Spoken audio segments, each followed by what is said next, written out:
So what to do while waiting for alerts to fire or while waiting for an active trade to play out. And this is important because if you want to improve, you have to actually do stuff rather than mindlessly just stare at the chart waiting for your alert to fire. To help you understand how big of a deal this is, I want to share a personal story of mine from the past. So in front of me, I have a 2 to 3 hour block of time, which I have dedicated to a trading session. And in that 2 to 3 hours, there are these small sections of time where I am doing something important related to actually executing a trade. But between all of those sessions, I had free time, or another word for it is limbo time, where I wasn't really doing anything productive. Here's how my sessions look like. So I started with a market scan, but then I scrolled through social media. Then my alerts would fire, so I go and check on them. But then after that, I would just mindlessly stare at the chart, watching each candlestick unfold one by one. Then I enter a trade, and then I would go back to scrolling social media while waiting for the next batch of alerts to fire. Then I check the alerts once they fire, and go back to doom scrolling. Then I go manage my trade when the alerts fire again, and I go back to doom scrolling again. And then I close out of the trade. And then after I'm out of the trade, I would just go back to mindlessly watching how the price action unfolded after I closed out. And then finally, I would bring myself to review my trades and how my session went. As you can see, I wasn't actually too efficient and I was wasting a lot of my time. One of the biggest insights I've had was to replace all of that dead time with doing research and development. And by utilizing more of my time, I ended up improving at a much faster speed. Who would have thought if you spend more time on the work that actually helps you improve faster? Okay, so there are four main steps that you can do for R&D. The first one is idea generation, which is just coming up with ideas. So you can spend your time by opening up your trading journal and then looking through it with a goal of trying to make observations about anything that looks unusual or interesting or is repeating itself quite often within your data.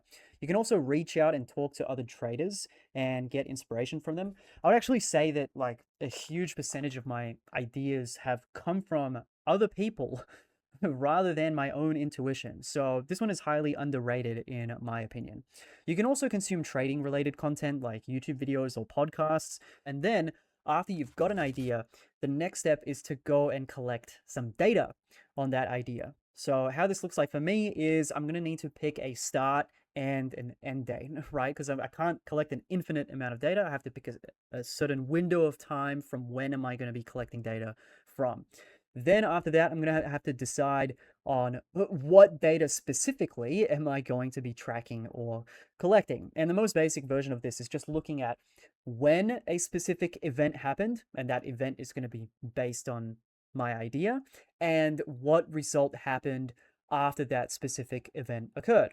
So I would need to go and collect data from a source like TradingView, and then I'm going to need to put that data somewhere so that I can go and review it later, like Google Sheets. So for example, if I have an idea, what is the average return of Bitcoin in the next 24 hours after a bullish engulfing candle happens on the 1 day time frame, right? If that's the idea, then I'm going to have to pick a start and an end date. So 1st of January 2017 until 1st of January 2025.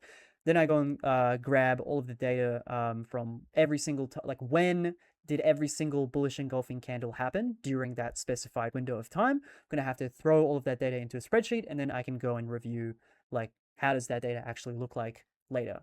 Then the third step is reviewing statistics. The fancy term or nerd language for this is statistically validating your data. So I'm going to have to ask, how many times did my idea occur between my specified start and end date? I'm also going to want to know how many times did the idea win, and also how many times did the idea lose. I also want to be asking a bunch of other questions about the performance of the idea. So what would the performance look like if you were to hypothetically take every single trade based on that idea between a specified window of time? And what if I traded it on different time frames? How would the performance look like then?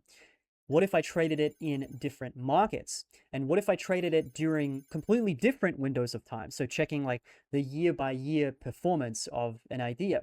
And what if I traded the same idea, but used different variations for the way that I'm entering or exiting any of these trade ideas. So the more of these validation tests that an idea can pass, the more likely your idea has a real, reliable, and robust edge that you can use to make money. And then the fourth and final step is iteration, or the forward testing phase. So this is where I'm testing my idea in live conditions to see how well it works now rather than just in the past. And if the results look good, I'll be implementing that idea into my trading process for real.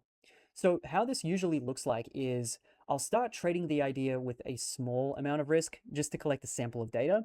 Then I review the performance, and if it looks good, I'll just throw more money at it and scale up the risk. And if it, well, if it keeps performing well, then I'm just going to keep scaling it. And if it looks bad, then I'm going to have to just kill the idea and go back to the drawing board. So as long as you're doing any one of these tasks that are within these 4 steps, you are using your time well. And by the way, if you're serious about improving as a trader, I'd like to invite you into my free Telegram. Here's what you're going to get inside. You're going to get a 100-page guide on how I trade breakouts.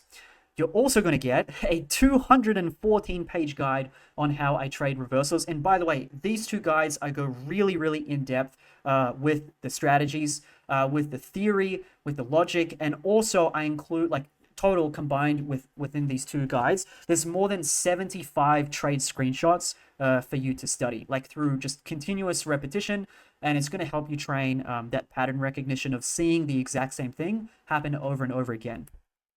Also, you're going to get a custom trading journal that I built, which makes it really easy for you to track your trades, but also to review your trades. Like literally in the journal, there's a tab called educational resources. And in there, I have a template for reviewing trade screenshots and guide to show you the process for how to actually review your trade screenshots to improve your performance over time. And also a whole bunch of other stuff as well that I give out for free in my Telegram. So if that sounds interesting, click the link in the description to join.